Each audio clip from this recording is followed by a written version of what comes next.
नमस्कार बच्चों, चलिए स्टार्ट करते हैं बच्चों। आज हम एक नई चीज समझाते हैं, क्योंकि मैंने पिछली बार आपको बताया था कि 12 महीने का प्रॉफिट कमाते हैं। कितने महीने का प्रॉफिट कमाते हैं? 12 महीने का। अब व्हाट इज 12 महीने? तो लिखिए, एक होता है अकाउंटिंग ईयर।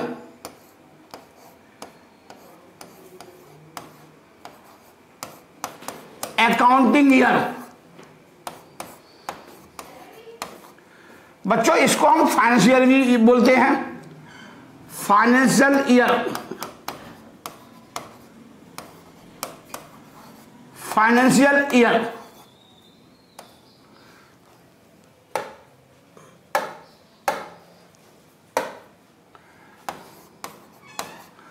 सर जी ये क्या होता है? हाँ जी बताते हैं अभी। जैसे बच्चों, ये फाइनेंशियल ईयर या अकाउंटिंग ईयर 1 अप्रैल से शुरू होता है और 31 मार्च को बंद होता है। जो बड़ी बड़ी कंपनियां होती हैं बच्चों, वो अपने अकाउंट कैसे शुरू करती हैं? सर जी 1 अप्रैल को शुरू करेंगी, 1 अप्रैल 2019, और अपने अकाउंट किस डेट को क्लोज करेंगी? मार्च 31, 2020। उतार लो बच्चों, इसे बोलते हैं अकाउंटिंग ईयर। एक ऐसा ईयर जो 1 अप्रैल से शुरू होगा, 31 मार्च 2020 को खत्म होगा। 12 महीने की अवधि को बोलते हैं फाइनेंशियल ईयर। 12th मंथ के पीरियड को बच्चों क्या बोलते हैं? फाइनेंशियल ईयर, वित्तीय वर्ष। क्या बोलते हैं बच्चों?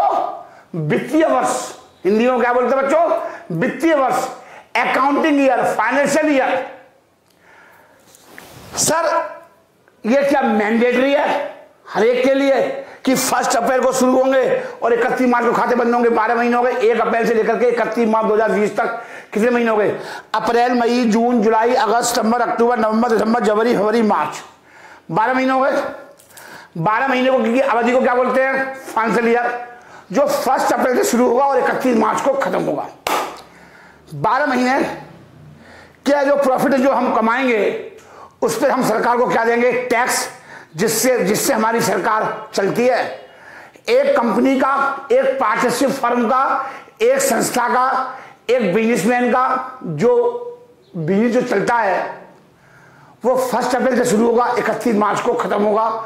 जो बड़ी बड़ी कंपनियां हैं जैसे भारत पेट्रोलियम, रेनवैक्सी एक दवाई की कंपनी है, इन्फोसिस है, एक्सपर्ट कोचिंग सेंटर है, ये बहुत बड़े लेवल पे चलता है। तो सर जी जब बहुत बड़े लेवल पे चलता है तो हम अपने अकाउंट कब शुरू करते हैं? 1 अप्रैल से। कब खत्म करते हैं? 31 मार्च को। सर जी कैसे? अरे बच्चे कब आते हैं नए बच्चे? 1 अप्रैल को। और कब तक रहते हैं वो? 31 मार्च तक पेपर चलते हैं उनके। तो 1 साल के पीरियड हो गई। आगे समझ में? तो मैं भी अपने अकाउंट जो है 1 अप्रैल से शुरू करता हूँ, 31 मार्च को खत्म करता हूँ। 12 महीने का जो मैंने प्रॉफिट कमाया, उस 12 महीने के प्रॉफिट में मैं सरकार को क्या दूंगा? टैक्स दूंगा, जिससे हमारी गवर्नमेंट चलती है, जिससे जिसमें सरकारी स्कूल चलते हैं, उनकी भर्ती होती है मास्टरों की, सरकार उनको तनख्वाह देती है और पेंशन दी जाती है, विधवा पेंशन वगैरह, सड़कें बनती है, ब्रिज बनते हैं। वो कहाँ से बनते हैं? जो हम प्रॉफिट कमाते हैं। बच्चों ये नहीं है जो आपने फीस दी वो सारी फीस आपकी हमारी इनकम हो गई, नहीं। जो हम 12 महीने इनकम कमाते हैं उस इनकम पे क्या देते हैं? टैक्स देते हैं। समझ में आ रही है? ऐसी कंपनियां होती हैं, ऐसी फर्म होती हैं। तो बच्चों ये सारी बातें आपको धीरे धीरे समझ में आएंगी। आप चाहोगे कि एक दिन में राइजन आपको सीए बना दे, सर जी एक दिन में कभी कोई नहीं, कुछ नहीं होता।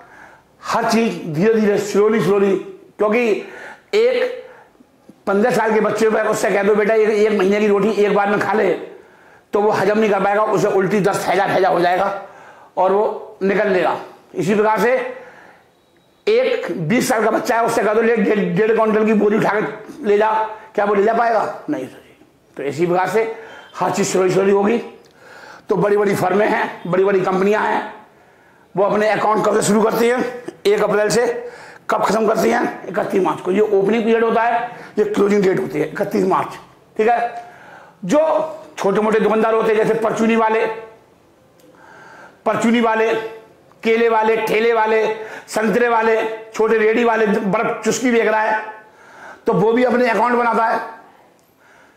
ठीक है, अपने छोटे लेवल पे काम कर रहा है। परचूनी की दुकान है, जनरल स्टोर की दुकान है मेरे भाई की, तो भाई वो अपने अकाउंट क्या उसके समझ में ये आएगा 1 अप्रैल को 31 मार्च? क्या आपको आज से पहले पता था? नहीं पता था सर जी, हमको भी पता नहीं था। तो इसी प्रकार से जो बेपढ़े लिखे लोग होते हैं, जिनकी ज्यादा सेल नहीं होती है, वो अपने खाते वो भी बनाते हैं। तो वो कब से बनाते हैं सर जी? 1 जनवरी से स्टार्ट करते हैं, जनवरी 2019 और 2 दिसंबर 31 2019। इसे बोलते हैं बच्चों कैलेंडर ईयर। इसे क्या बोलते हैं बच्चों? इस पीरियड को क्या बोलते हैं? Calendar year.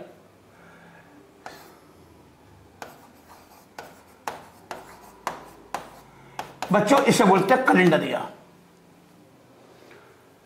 जो 1 जनवरी से स्टार्ट होगा, दिसंबर 31 को खत्म होगा, तो जनवरी से लेकर के 31 मार्च तक कितने महीने हो गए?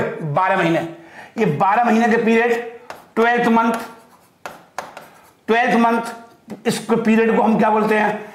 कैलेंडर ईयर बोलते हैं। और कैलेंडर ईयर का मतलब होता है जो 1 जनवरी से स्टार्ट होता है और दिसंबर 31 को खत्म होता है। क्योंकि जो बच्चों, एक मिनट बच्चों, एसी बंद करना पड़ता है आपके लिए, क्योंकि आवाज आती है एसी की, तो आपको दिक्कत ना हो। आप देखो, हम गर्मी सह लेते हैं, बट आपको कोई दिक्कत नहीं आनी चाहिए। चलिए ठीक है बच्चों, कोई नहीं। अब आपकी समझ में आ गया बच्चों, जो 1 जनवरी से शुरू होगा और 31 मार्च को क्या होगा बच्चों? खत्म। 31 दिसंबर को क्या होगा? खत्म होगा। तो 12 महीने के पीरियड को क्या बोलते हैं? Calendar year. ये अपना ऐसे टैक्स देते हैं छोटे मोटे दुकानदार। चलिए अब मैं आज आगे सिखाऊंगा कि आगे क्या बताना बच्चों।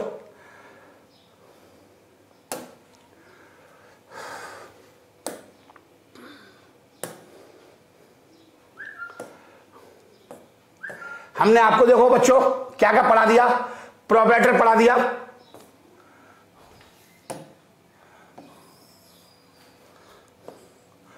कैपिटल पढ़ा दिया। ठीक है बच्चों, डीपली स्टडी आप कर सकते हो। ये सब चीजें मुझे अभी बताना बाकी हैं, ये बताऊंगा, फॉर्मूले बताऊंगा। अभी बस हर चीज 20 बार होगी, 100 बार होगी। अभी बस टर्म्स की जरूरत है कि भैया कैपिटल क्या होती है, असेस क्या होती है, लाइबिलिटी क्या होती है, बस इतना ही बहुत है आपके लिए। ये सब चीजें बताऊंगा बेटा। ओपनिंग कैपिटल क्या होती है, एडिशनल कैपिटल क्या होती है, मैंने एडिशनल कैपिटल बताया था, ये सब मैं आपको। चलिए, क्लोजिंग कैपिटल क्या होती है, ये सब ड्राइंग मैंने आपको बता दिया, ड्राइंग मैंने आपको समझा दिया, आपने पढ़ भी लिया होगा। ये सब मैंने आपको बताया था, ये भी मैंने बता दिया था। डू यू नो, क्या आप जानते हैं इतने प्रकार के ड्राइंग्स होते हैं, सब मैंने आपको समझाया था। चलिए अब क्या रह गया? लाइब्रेरी मैंने बता दी आपको, लाइब्रेरी मैंने बहुत अच्छे से समझाई है आपको। ठीक है, असेस भी बता दी मैंने आपको। ट्रेड पेबल, क्रेडिटर, सप्लायर क्या होते हैं ये मैंने बता दिया आपको, लिखा भी दिए, एग्जाम्पल भी दे दिए। ट्रेड रिसीवर समझा दिया। चलिए अब मैं आगे चलता हूं। एक्सपेंडिचर, आज मैं आपको यह समझाऊंगा कि एक्सपेंडिचर क्या होते हैं। ठीक है बच्चों, आज मैं आपको क्या समझाऊंगा कि एक्सपेंडिचर क्या होता है। एक्सपेंडिचर 2 प्रकार के होते हैं, एक होता है कैपिटल एक्सपेंडिचर और एक होता है रेवेन्यू एक्सपेंडिचर। क्या एक्सपेंडिचर क्या होता है? एक्सपेंडिचर जानते हो बच्चों? देखिए पहले आप नोट कर लो कि एक्सपेंडिचर क्या होता है। एक्सपेंडिचर का मतलब होता है बच्चों खर्चा। एक्सपेंडिचर का मतलब क्या होता है बच्चों? खर्चा। एनी अमाउंट स्पेंट, कोई भी खर्चा किया, स्पेंड करना मतलब खर्च करना। स्पेंड का मतलब क्या होता है बच्चों? स्पेंड का मतलब होता है पैसे का पेमेंट करना, खर्चा करना। जैसे मैंने एसी मंगाया या मैंने दुकान के लिए माल मंगाया और रिक्शे वाले को मैंने 100 रुपये दिए, इस तो ये क्या है? खर्चा है। हाँ सर, समझ में आ गया। तो वही मैंने लिखा है एनी, अब हमें तो पेपर में इंग्लिश में लिखना है ना, तो इंग्लिश में कैसे लिखोगे?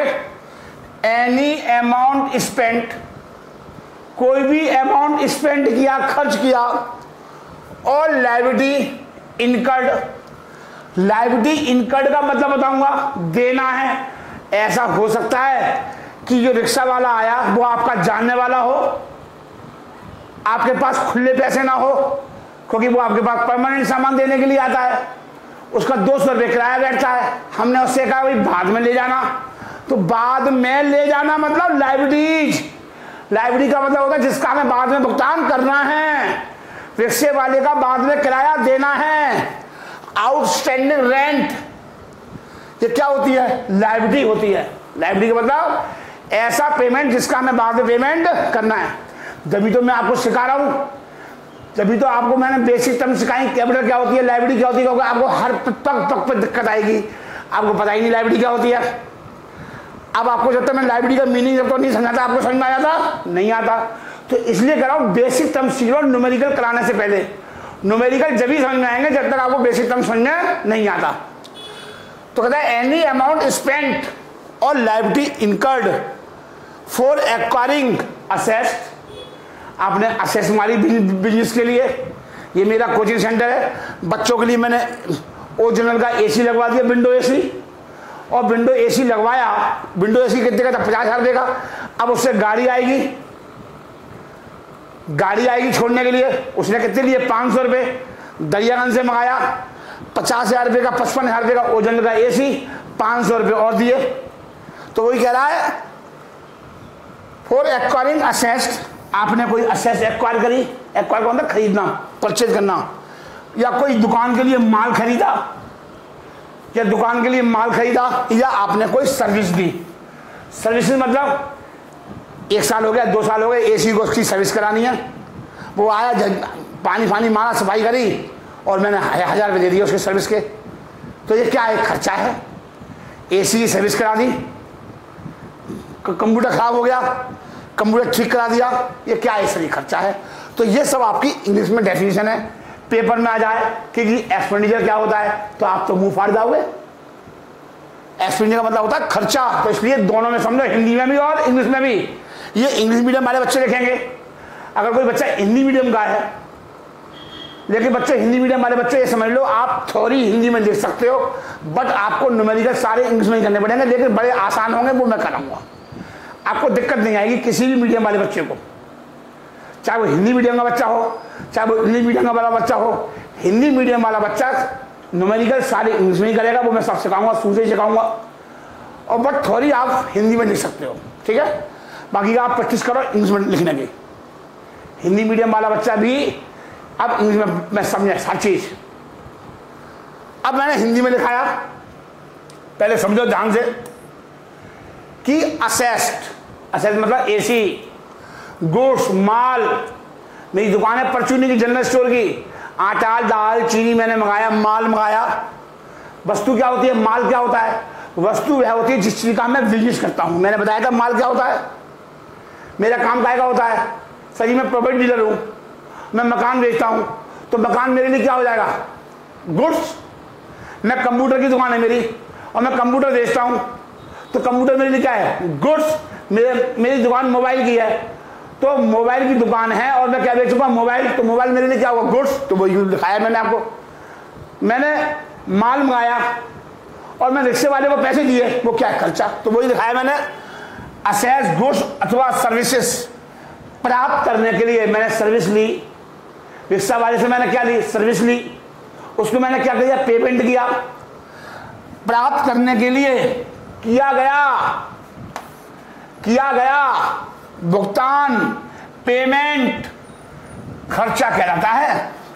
मतलब असेस्ड, गुड्स, सर्विसेज प्राप्त करने के लिए किया गया खर्चा, किया गया पेमेंट क्या कहलाएगा? खर्चा।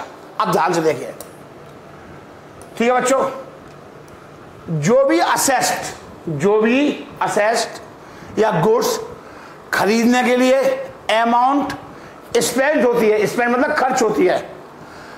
अमाउंट स्पेंड करोगे, स्पेंड मतलब खर्च, अमाउंट स्पेंड करोगे या बाद में पे करोगे। अभी नहीं दिया, पैसा था नहीं हमारे पे। मैंने कहा एसी का सर्विस वाला आया, 1000 रुपये की सर्विस करी।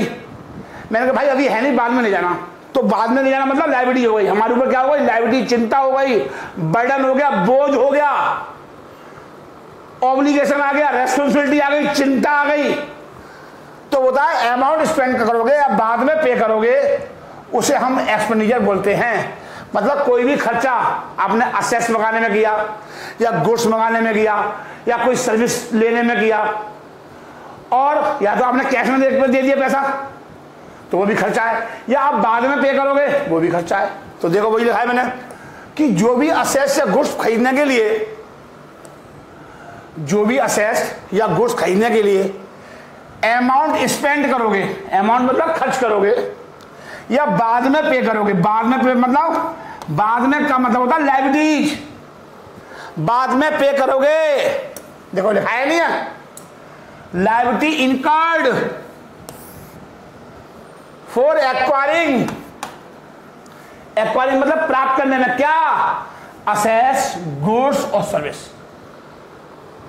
असेस को, गुड्स को और सर्विस को प्राप्त करने में मैंने जो खर्चा किया वो क्या कहलाएगा? एक्सपेंडिचर। या बाद में पे करोगे तो क्या कहलाएगा? खर्च। या अभी कर दो तब भी खर्चा, या बाद में देना है तब भी तो खर्चा ही है, तब भी तो क्या है? खर्चा ही है। भाई सिंपल सी बात है, आपने मुझे फीस दे दी, अभी दे दी, तो आपके लिए वो क्या खर्चा? आपने कहा सर जी पापा है नहीं, पापा मुंबई गए हैं, 2 महीने बाद आएंगे, तो कोई बात नहीं है, तो वो आपके लिए क्या हो गई? लायबिलिटी हो गई। बाद में पे करोगे तो है तो आपके लिए खर्चा ही, या अभी दे दिया आपने या बाद में दोगे तो वो क्या है आपके लिए? खर्चा। जो लेकिन फीस मेरे लिए क्या हो गई? इनकम हो गई। मेरे लिए क्या हो गई? इनकम। आपके लिए क्या हो गया? खर्चा। चलिए, जो भी असेस्ट या गुड्स खरीदने के लिए अमाउंट स्पेंड करोगे, बाद में करोगे, उसे हम क्या बोलते हैं? एक्सपेंडिचर। या तो हमने अमाउंट स्पेंड कर दी, या तो हमने अमाउंट स्पेंड कर दी मतलब खर्च कर दी या पेमेंट कर दिया, या तो हमने अमाउंट स्पेंड कर दी मतलब हमने खर्चा दे दिया, हमने कैश में पैसे दे दिया, या हम बाद में पे करेंगे, या हम बाद में पे करेंगे मतलब लायबिलिटी हो गई। अभी ना पे करके बाद में दे दूंगा, हम बाद में पे करेंगे उसको हम बोलेंगे लायबिलिटी। जो बाद में पे करेंगे हम उसी को बोलते हैं लायबिलिटी इनकर्ड। लायबिलिटी इनकर्ड का मतलब क्या होता है? जिसका पेमेंट मैंने अभी ना करके बाद में करूंगा उसे बोलते हैं लायबिलिटी इनकर्ड। समझ में आ गया बच्चों? कोई दिक्कत आई? मतलब ऐसे खर्चे या तो हमने अमाउंट स्पेंड कर दिया, या तो हमने अभी भुगतान कर दिया, या हम बाद में पेमेंट करेंगे, उसको बोलते हैं बच्चों लायबिलिटी इनकर्ड। हाँ बच्चों, मैंने आपसे बताया था कि एक्सपेंडिचर 2 प्रकार के होते हैं। एक होता है कैपिटल एक्सपेंडिचर और एक होता है बच्चों revenue expenditure. Sir G capital expenditure क्या होता है? मतलब बहुत ध्यान से सुनना, पहले मैं हिंदी में समझाता हूँ आपको, अंग्रेजी तो बाद में समझ में आएगी। मैंने मुंबई से एक मशीन मंगाई 1 लाख रुपए की। अब वो या तो ट्रक से आएगी, या ट्रेन से आएगी, या हवाई जहाज से आएगी। अब बेटा मैंने एक मशीन मंगाई मुंबई से 1 लाख रुपए की, ये कॉस्ट ऑफ मशीन है, ये मशीन की कॉस्ट है, मशीन है। अब उसको मशीन को लोड कराया, loading and unloading, unloading charges. Loading मतलब चढ़ाने में मशीन चढ़वाई थी मुंबई से, फिर मैंने यहां पे आके एक्सपोर्ट में उतरवाई। जैसे मैंने एक बोर्ड मंगाया डिजिटल बोर्ड, ये मुंबई से आया ओबियसली, और 2.5 लाख रुपए का आया। चलो मैं इसका एग्जाम्पल देता हूं आपको, चलो मैं आपको इसी का एग्जाम्पल देता हूं। लिखिए कॉस्ट ऑफ डिजिटल बोर्ड। अब बहुत ध्यान से इस पे, ये मैंने 2.5 लाख रुपए का बिल दिया, कितने मिल दिया? 2.5 लाख का। अब मैंने ट्रक से आया, ट्रक से आ रहा है, इतना बड़ा बोर्ड आ रहा है, ट्रक से आएगा। मैंने पहले उसको लोड कराया, मैं लेबर लेके आया, लोड कराया ट्रक में। सर जी मैंने वहाँ पे 500 रुपये दिए 2 लेबर वाले को। फिर यहाँ पे आया, फिर 2 लेबर लगवाई, फिर उसे दिए 500 रुपये। सर जी ये खर्चा आ गया 1000 रुपये। बहुत ध्यान से समझना।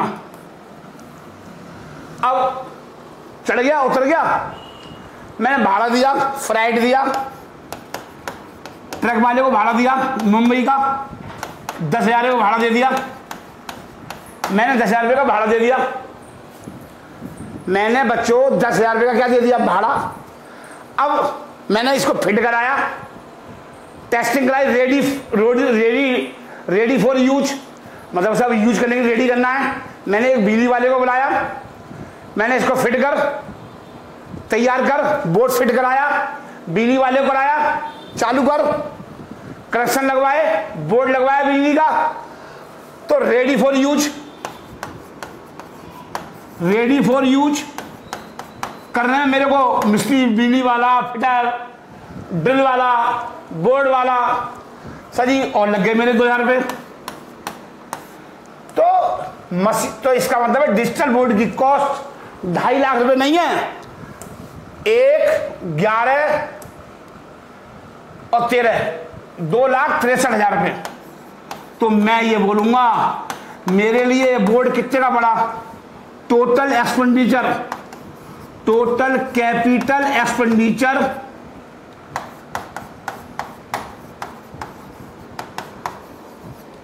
2,63,000 रुपये। मैं ये नहीं कहूंगा कि ये बोर्ड 2.5 लाख रुपए का आया, मैं कहूंगा भैया ये बोर्ड 2,63,000 रुपये का आया है। मतलब मशीन को लाने से लेकर के लगवाने तक, मशीन को लाने से लेकर के लगाने तक जो भी खर्चे होते हैं वो सब मशीन की कॉस्ट में ऐड हो जाते हैं। वो सारे खर्चे डिजिटल बोर्ड की कॉस्ट में शामिल हो जाते हैं। उसी को बोलते हैं कैपिटल एक्सपेंडिचर, पूंजीगत खर्चे। देखो मैंने लिखाया है, पहले बात को समझ लो। देखिए क्या रहा है? एक्सपेंडिचर इनकर्ड, एक्सपेंडिचर मतलब 13,000 रुपये। 1,000 रुपये लोडिंग एंड अनलोडिंग, भाड़ा दिया 10,000 रुपये का और 2,000 रुपये मैंने बिजली वाले को दिए। तो कहता है एक्सपेंडिचर इनकर्ड, ये काय का एग्जाम्पल है कैपिटल एक्सपेंडिचर के। Expenditure incurred on asset, machine मेरी क्या है? असेस्ट है। डिजिटल बोर्ड क्या है? मेरे लिए असेस्ट है। कह रहा है expenditure incurred on asset to make the asset, to make the asset ready for use, ready for use, तैयार करने के लिए, रेडी फॉर यूज, यूज के लिए, तैयार करने के लिए। मतलब मैं यूज कर रहा हूं ना अब, तो यूज से पहले जो भी खर्चे होते हैं वो सारे खर्चे उस डिजिटल बोर्ड की कॉस्ट में ऐड कर दी जाएंगे।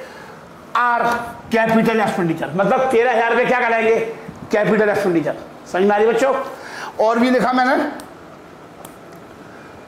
मैंने, expenditure which increase the efficiency of asset are capital expenditure. Efficiency of asset मतलब अगर डिजिटल बोर्ड की एफिशिएंसी बढ़ा दो। अब 2 साल के बाद क्या हुआ? एक नई टेक्नोलॉजी आ गई अमेरिका से कि भाई साहब जो बोर्ड है ना, हम एक बोर्ड और बना देंगे इसका, इसी में से एक नई तरह का एक अलग टीवी लगवा दो दूसरे रूम में और उसमें एक मॉडल लगवा दो एक्स्ट्रा। मतलब उसकी क्या बढ़ गई? एफिशिएंसी बढ़ गई। मतलब ऐसे खर्चे जिसके होने से मेरा प्रॉफिट बढ़ जाता हो। आप ये बताओ, मैं भी पढ़ा रहा हूं बच्चों को और बराबर कमरे में मेरा एक मास्टर और पढ़ा रहा है, तो जो बच्चे मैं पढ़ा रहा हूं वो तो मेरी इनकम है ही है, लेकिन जो दूसरे मास्टर से उस इसी बोर्ड के सारे एक बोर्ड और चल रहा है। मैंने एक एक्स्ट्रा मोटर लगवा दी, टीवी में ऐड करा दी, तो मेरी क्या हो गया? मेरी एफिशिएंसी बढ़ गई, काम करने की क्षमता बढ़ गई। ऐसे खर्चे जिसके होने से मेरी एफिशिएंसी बढ़ जाए, मेरा प्रॉफिट बढ़ जाए, उसी को बोलते बच्चों कैपिटल एक्सपेंडिचर। उसको क्या बोलते बच्चों? कैपिटल एक्सपेंडिचर, पूंजीगत खर्चे। तो मैंने नई मोटर लगवाई, अब क्या हो रहा है, पहले मैं 50 बच्चे पढ़ा रहा था, अब 50 बच्चे और कमरे में पढ़ रहे हैं। सिर्फ एक एक्स्ट्रा मोटर लगाने से 50,000 रुपये मैंने और खर्च कर दिए। तो जो 50,000 मैंने और खर्च कर दिए, मेरी क्या बढ़ गई, एफिशिएंसी बढ़ गई। जैसे सर और सुनो एग्जाम्पल, मेरे पास ये रूम है, बहुत ध्यान से, मुझे लगता है कि बच्चे कम आ रहे हैं, 100 बच्चे आ रहे हैं अंदर, आते हैं इस रूम के अंदर, हॉल के अंदर, लेकिन एक दीवार अड़ी हुई है। अगर वो दीवार में हटवा दूं ना, उस दीवार को हटवा दूं तो 25 बच्चे मेरे और बढ़ जाएंगे। तो उस दीवार को हटवाने में मेरे जो खर्चे हुए, जो मैंने सीमेंट लगाई, लोरी लगाई, बदरको लगाया, लेबर दी, मजदूर लगाए, मिस्त्री लगाए, वो सारे खर्चे क्या कहलाएंगे, कैपिटल एक्सपेंडिचर कहलाएंगे। क्यों?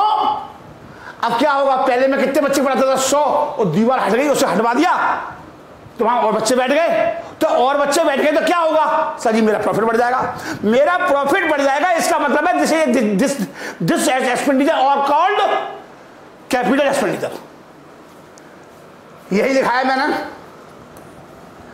मतलब मैंने कुछ और लिखाया, benefit are more than 1 year, मतलब जिसका लाभ 1 साल से ज्यादा हो। ये नहीं है कि बेनिफिट सिर्फ 1 साल ही मिलेगा, काम करा लिया खत्म, खर्चे खत्म, नहीं।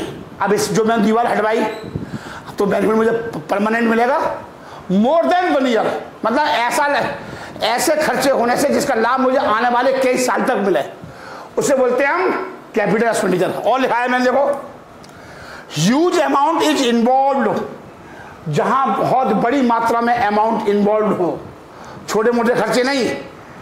बच्चे बोले गुरुजी आज समोसे खिलवा दो, आज ब्रेड पकौड़े खिलवा दो, बच्चों ने खा लिए खत्म, तो ये क्या है, ये रेवेन्यू एक्सपेंडिचर है, जिसका लाभ मुझे सिर्फ 1 साल मिले, बच्चे खा गए निकल गए।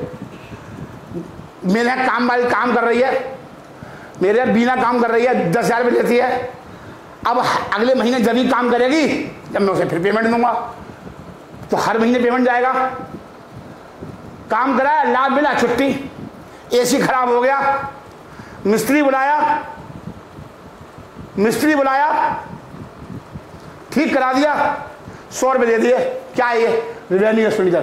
क्या एसी की एफिशिएंसी बढ़ जाएगी, साफ सफाई करा दी। पहले कितने बच्चे बैठते थे, 50 बच्चों को रूम ठंडा करता था। हाँ, मैं एसी में एक ऐसी मोटर फिट करा दूंगा और अच्छी हवा दे, फास्ट हवा फेंके। नई मोटर लगवाने से पहले 50 बच्चे पढ़ रहे थे, अब 25 बच्चे और पढ़ लेंगे उस एसी लगवाने से। उस एसी में एक एक्स्ट्रा मोटर लगवा दूं, और वो एक्स्ट्रा मोटर कितने की आ रही है, 25,000 रुपये की आ रही है। तो उससे क्या होगा, मेरे बच्चे बढ़ेंगे तो मेरा प्रॉफिट बढ़ेगा, क्योंकि अब हवा, अब पहले 50 बच्चों को हवा दे रहा था, अब कितने बच्चों को दे रही है, 75 बच्चों को। तो जो नई मोटर लगवाई वो क्या है, कैपिटल एक्सपेंडिचर। अगर मैंने साफ सफाई करवाई है और 100 रुपये 1,000 रुपये दे दिए मैंने मिस्त्री को, तो सर जी ये क्या कहलाएगा, रेवेन्यू एक्सपेंडिचर कहलाएगा, जिसका लाभ सिर्फ मेरे को 1 साल तक मिलेगा। ऐसे लाभ जिसका मुझे 1 साल तक लाभ मिले, वो क्या कहलाएगा, रेवेन्यू एक्सपेंडिचर। तो बच्चों जरा ध्यान से देख लो, सब मैंने लिखा दिया कि कैपिटल एक्सपेंडिचर क्या होता है। कोई भी ऐसा खर्चा जो किसी फिक्स असेट को परचेज करने के लिए किया जाता है, कैपिटल एक्सपेंडिचर कहलाता है। कोई भी ऐसा खर्चा जो फिक्स्ड असेट को परचेज करने के लिए किया जाता है। फिक्स असेट मतलब क्या है, ये बोर्ड क्या है, फिक्स असेट है, बोर्ड लग गया, फिक्स हो गया। तो फिक्स असेट को परचेज करने के लिए किया जाता है, वो बच्चों क्या कहलाता है, वो बच्चों कैपिटल एक्सपेंडिचर कहलाता है। कह रहा है जैसे बिल्डिंग खरीदी, परचेज ऑफ मशीनरी, आपने बिजनेस के लिए इक्विपमेंट खरीदा, इसमें ज्यादा मनी इन्वॉल्व होती है, इसको बोलते हैं कैपिटल एक्सपेंडिचर। जैसे आपने कोई मशीन खरीद ली, इक्विपमेंट खरीद लिया, बिल्डिंग खरीद ली, क्योंकि इसमें ज्यादा पैसा इन्वॉल्व है, ये खर्चा थोड़ी ना है, इसका लाभ आने वाले कई साल तक उठाएंगे, तो ये खर्चा क्या है, कैपिटल एक्सपेंडिचर है। ये बच्चा खर्चा क्या कराएगा बच्चों, क्योंकि more than 1 year, more than benefit are more than 1 year, या लंबे समय के लिए, लॉन्ग टर्म के लिए बेनिफिट मिलता हो। लॉन्ग टर्म के लिए क्या मिलता हो, बेनिफिट।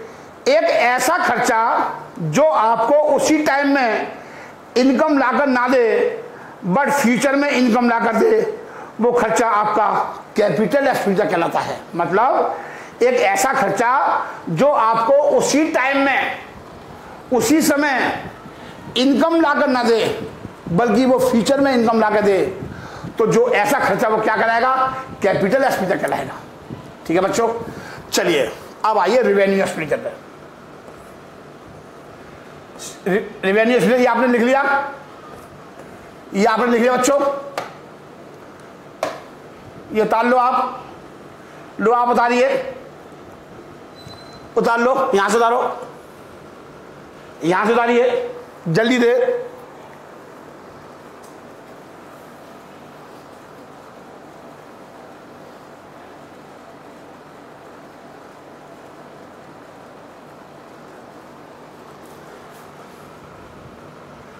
एक्सपेंडिचर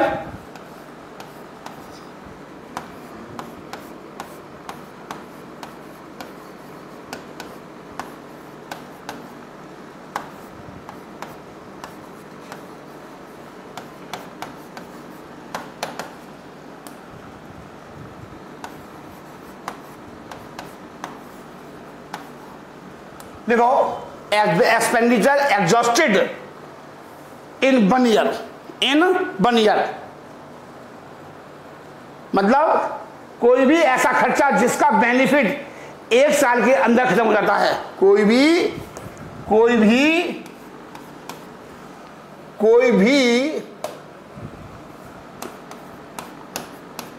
कोई भी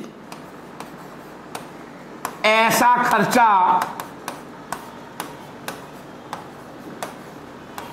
जिसका बेनिफिट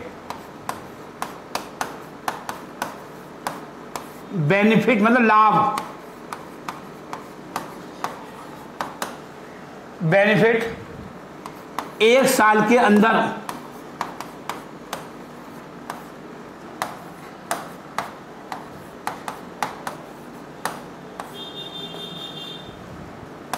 खत्म हो जाता है,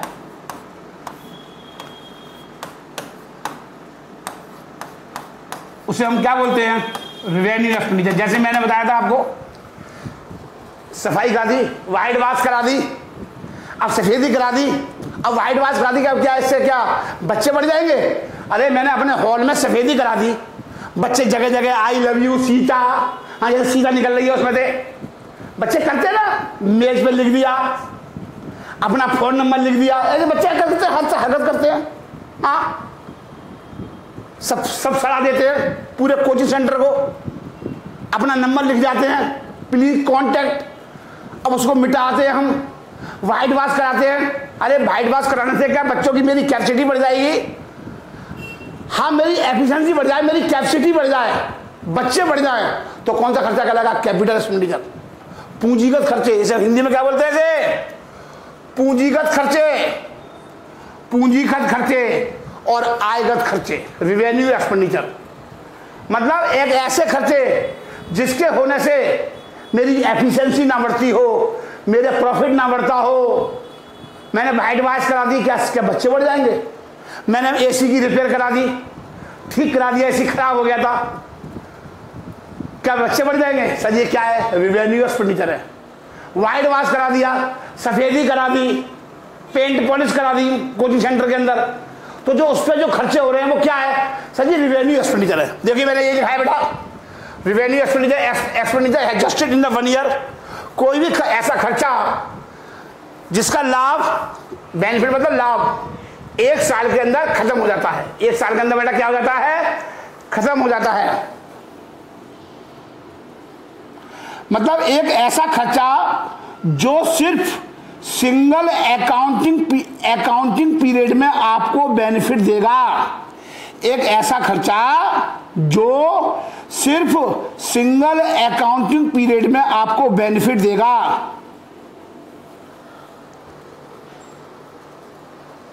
ठीक है बच्चों, चलिए आपने ये सब उतार लिया, मैं आपके लिए रुका हुआ हूं, आप उतार लो, यहां तक उतारो फटाफट।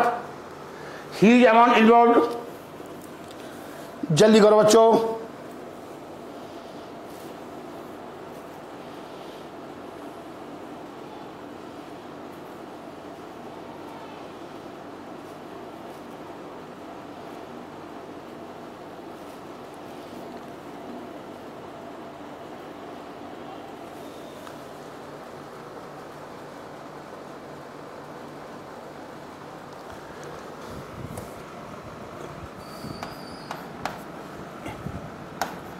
एक ऐसा खर्चा, ऐसा, ये ऐसा है, ऐसे लिख दिया, ऐसा खर्चा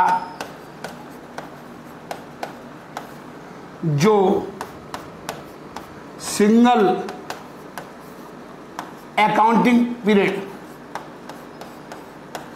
अकाउंटिंग पीरियड मतलब single accounting period, single accounting period मतलब अकाउंटिंग पीरियड 3 महीने का भी हो सकता है, 6 महीने का भी हो सकता है और 1 साल का भी हो सकता है।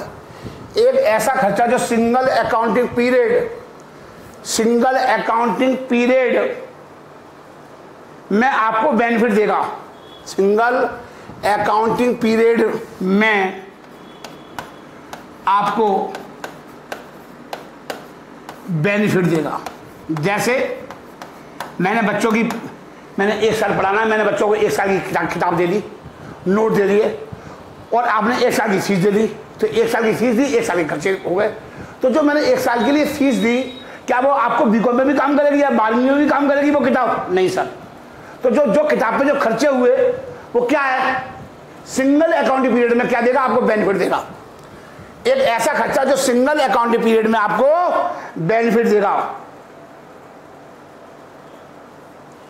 मतलब वो खर्चा जो आपको उसी टाइम पर रेवेन्यू लाकर दे, वो खर्चा जो आपको उसी टाइम रेवेन्यू लाकर दे।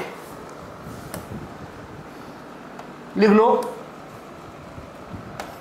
वो खर्चा जो आपको, वो खर्चा जो आपको उसी टाइम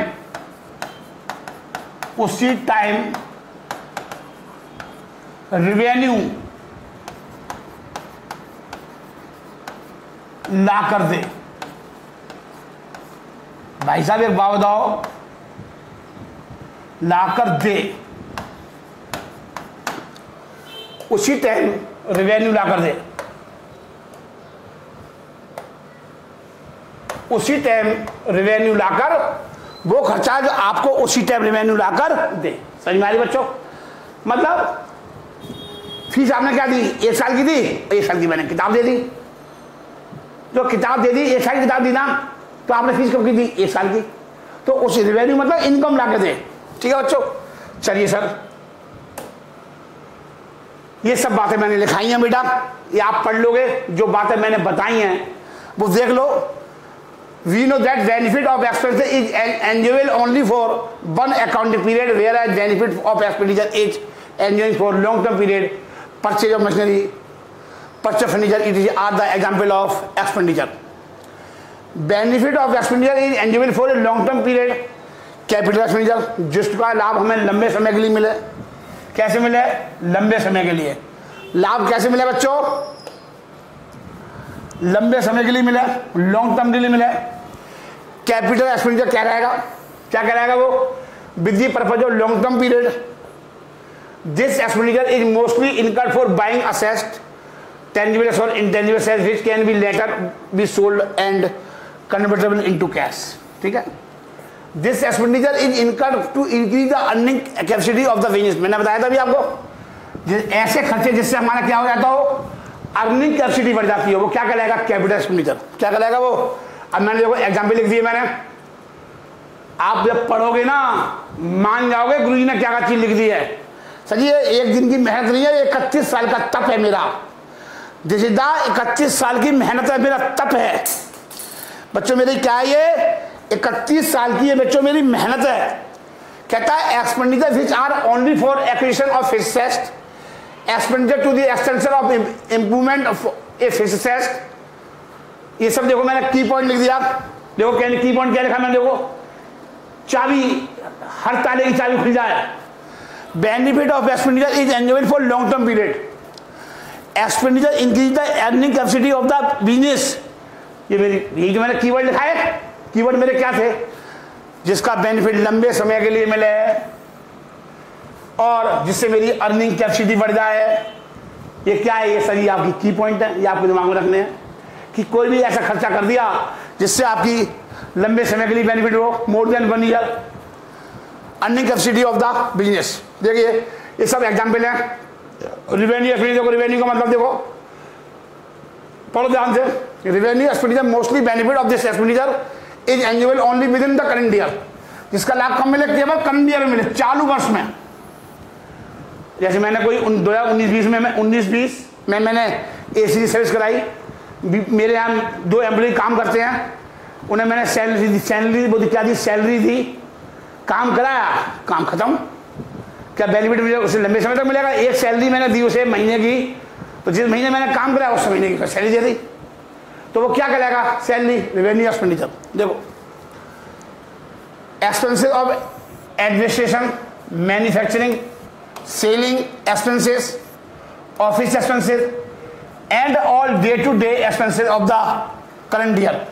मैंने चाय पिलवा दी एम्प्लॉय को, समोसे खिला दिए, ये सब क्या है, क्या एक बार समोसे खिला दिए, पूरी जिंदगी को समोसे खिलवा दिए उनको? बोलो बच्चे, बोलो बेटा, बोल बच्चे। अब देखो ये मैं बेटा बाद में समझाऊंगा, ये बाद में समझाऊंगा, आज तेरे लिए यही काफी है,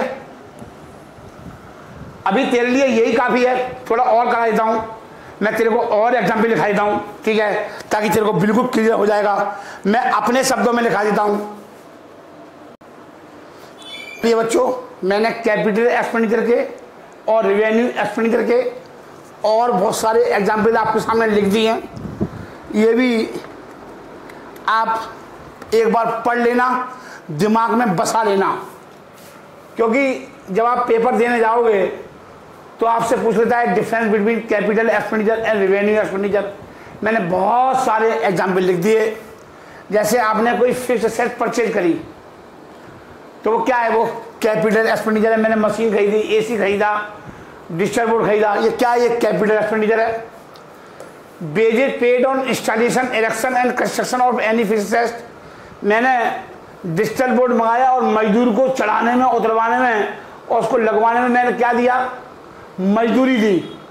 मैंने बताया था मशीन को लाने से लेकर के लगाने तक जितने भी खर्चे होते हैं वो सारे खर्चे कैपिटल एक्सपेंडिचर कहलाते हैं। वेजेस पेड ऑन इंस्टॉलेशन का होता है लगाना, इरेक्शन का होता है लगाना, construction of any fixed asset मतलब किसी भी असेस को स्टार्ट करने से पहले के खर्चे, किसी भी असेस को स्टार्ट करने से पहले के खर्चे, वो भी खर्चे काय में ऐड हो जाएंगे, मशीन की कॉस्ट में। समझ में आ रही है?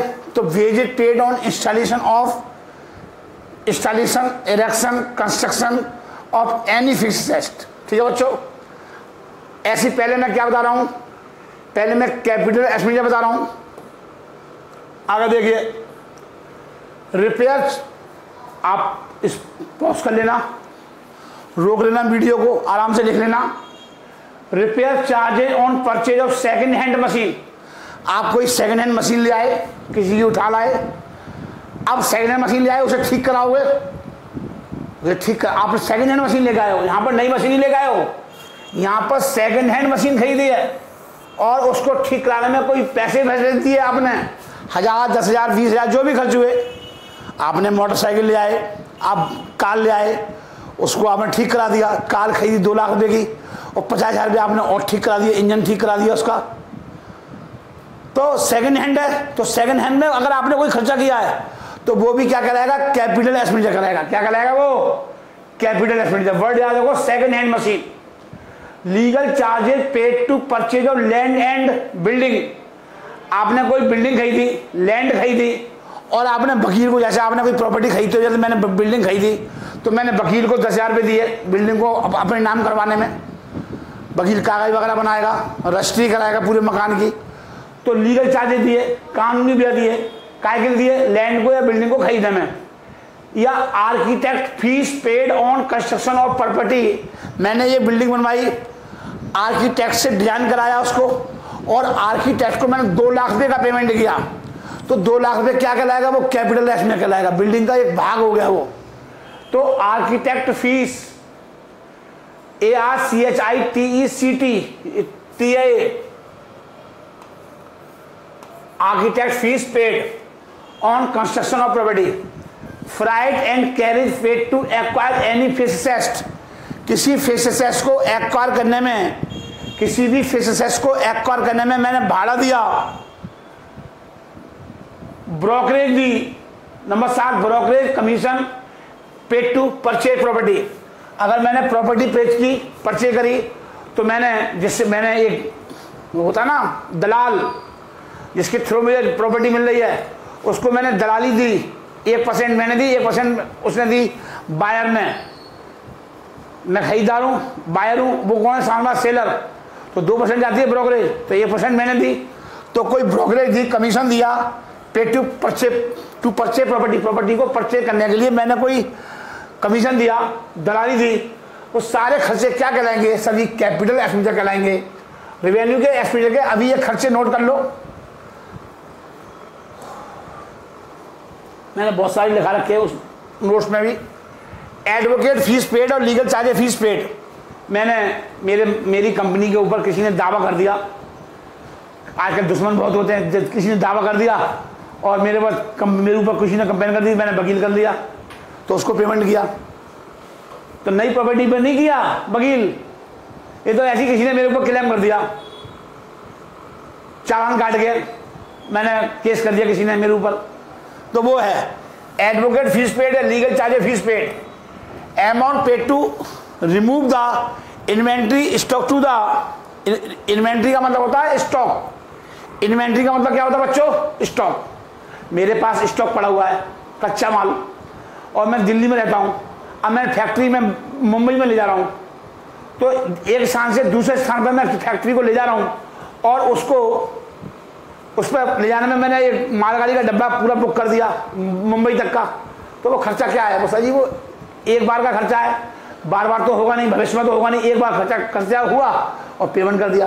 तो इस प्रकार के खर्चे क्या कहलाएंगे? रेवेन्यू एक्सपेंडिचर कहलाएंगे। ठीक है बच्चों, नमस्ते, गुड नाइट, अपना ध्यान रखिए, घर पर रहिए, सुरक्षित रहिए। मेरे चैनल को सब्सक्राइब करो, लाइक करो, कमेंट करो, और अपने, अगर आपको बहुत अच्छी लगे तो अपने दोस्तों को, अपने रिलेटिव्स को भी सब्सक्राइब करवाओ। Thank you.